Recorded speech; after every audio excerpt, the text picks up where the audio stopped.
Existence Brewing. Okay, Cosmic Kiddos, it's time for another Existence Brewing download. When you start to meditate, I'm starting to wonder, what is it that I need to be focusing on? Well, and that's the problem, is that you're not supposed to focus on anything. No, you're supposed to clear your mind. You're supposed to let your process just take over. You're supposed to allow that to just play out how it will and not try to focus too much on one thing or another. When we talk about meditation, now we start to get into the territory of the theorized separation between the brain and the chemistry of thought and the actual lucidity of existential thought, of connected thought, of universal thought. And there's an interesting line by Deepak Chopra. And remember, I'm also the guy that wants to get everything from source. So I've stayed away from these guru types, not reading anything, not watching stage presentations most of my life, because there's a lot of them. Well, there are a lot of them, and there's nothing against them. It's just, I sort of received the message, if you will, a long time ago. You don't need these people. You'll get all the answers you need by just existing, by just being here. So well, and the good ones will admit that. Well, and no offense to Wayne Dyer fans, but I remember I was in the company of someone for a while years ago who was just gone on Wayne Dyer. Oh, you got to watch this. Oh, you got to read that. So I watched a few things.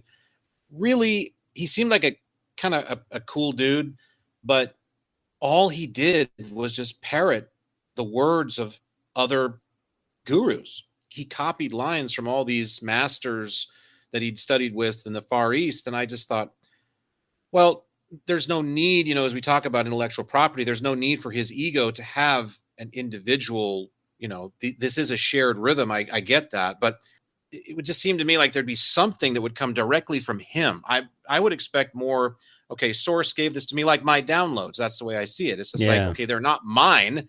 They're for anybody that might tap into the same branch on the tree and shake it to get something off. But I just feel like it's that connection that I'm interested in. So if I'm going to watch you or listen to you, I want to hear about your connection. Right. I don't want to hear about somebody else's all the time. Once in a while is fine. But anyway, Deepak Chopra is, I don't know if it's a famous saying of his. I just remember it's one of the things I heard him say in the limited time that I've spent watching that stuff, when he's talking about thoughts. And forgive me for doing, but he's Middle Eastern, and so I can't help myself. He says, thoughts, they're just thoughts. That's all. What are they? They're just thoughts. And it's just like, okay, but that's a little too easy, because in my estimation, this is the way Jack sees it anyway, from his connection to source or God or spirit or universe or whatever you want to call it, the big U, is that having a thought of any kind immediately not only makes it possible, but it makes it real. It may not be tangibly extant in some way. It may not be right there for you to touch in some tactile way or listen to, or it's not in this space necessarily, but anything you can dream, as they say, anything that you can think, okay, you literally just touched on something that became real.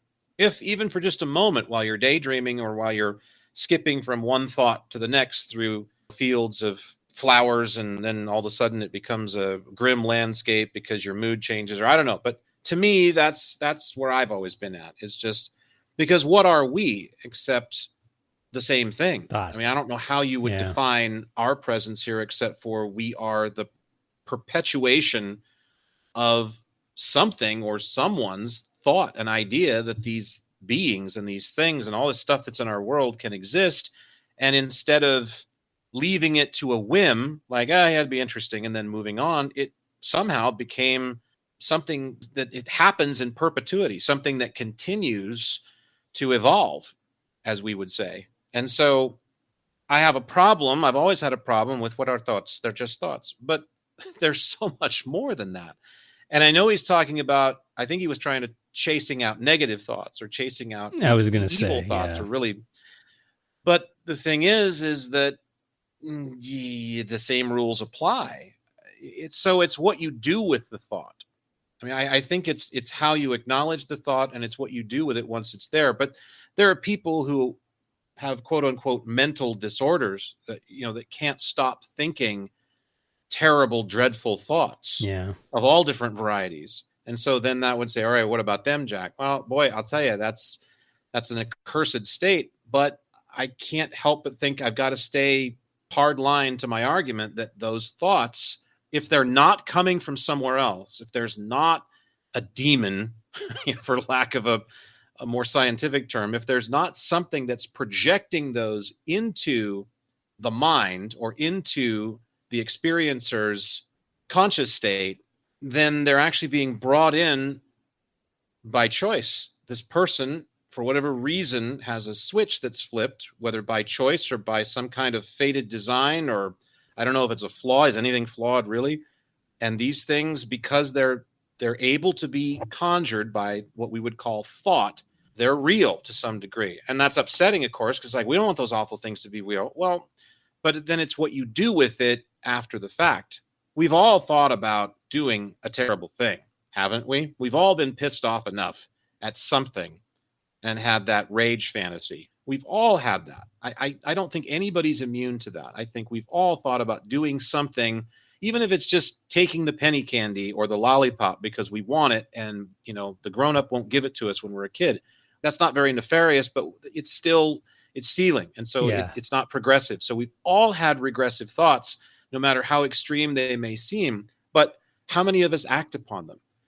I think that's the critical juncture between our existence in this space as these things and this thing that's thought, that's really this projection of everything that is possible. And sometimes these things that we dream up, they're far-fetched. We'd have to be movie monster creators, or we'd have to make a diorama of it or a video game to kind of make it real, because it would be hard to make some of these fantasies real. But in some cases, we can absolutely perpetrate these things that we think of. That's the crossroads between, am I bringing this thought and the karma and all of the ramifications that go with it into this space, or am I leaving it as just a thought?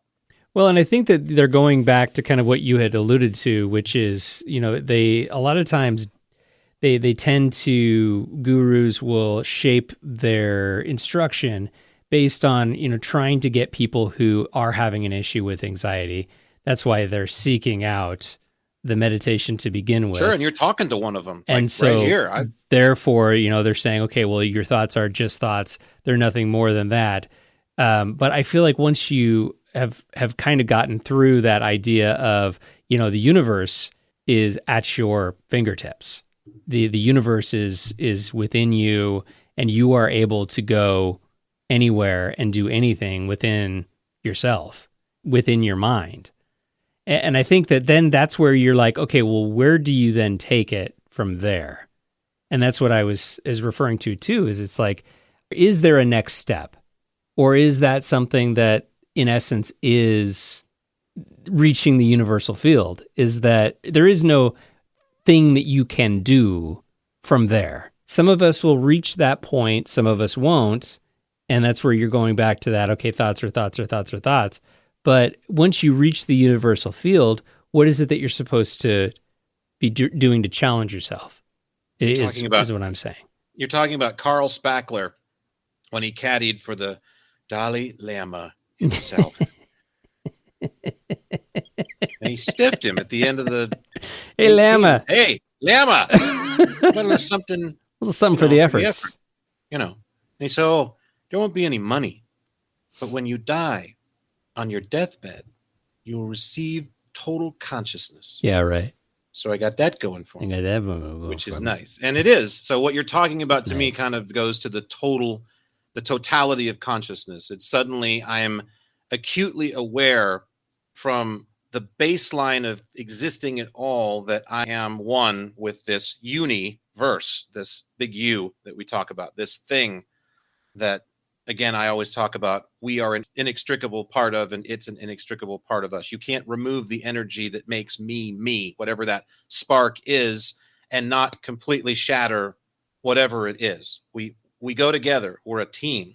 And so are all things that exist, from the micro to the macro, that can be seen in this space and even perceived. See, even those thoughts in my mind, and if you're a believer in the Akashic record, then all of those thoughts already exist. something has already put those pieces together. And so there is no individual thought. There's only thought that can be plucked from the branches of the universe.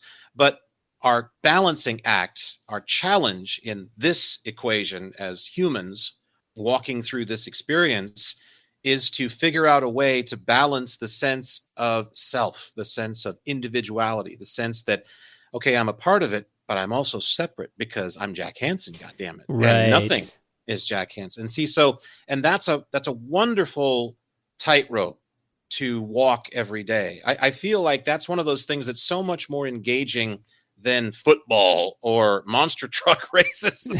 And I know you should go see those too, because they're just great. But I feel like a timeout every so often just to contemplate that, because that is, in so many ways, we could just say subconsciously, I guess, but it's so much more than that, of course. But really, in a very insidious way, that is the balancing act that we walk every day. That's the tightrope between this totality that we all sort of know we're a part of, and many people through theology or meditation, existentialism, whatever your choice is, want to get more in touch with that, or remember, as I would say, because you're not like down here and then suddenly I'm gaining ground. You're always connected. There's no question about that. You're just remembering that you are, and the degree of that remembrance varies based on your willingness to put your feet in that pond and to say, participate. Hey, I'm here.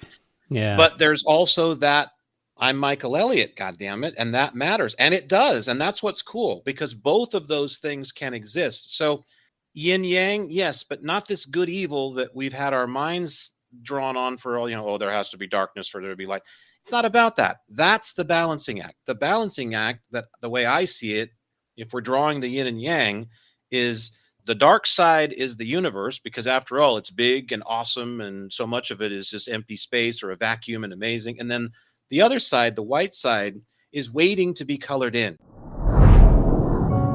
We hope this download brewed up something for your existence. To find more, and for full episodes of Existence Brewing, check out the podcasts at existencebrewing.com or wherever you find your favorite podcasts online. Existence Brewing.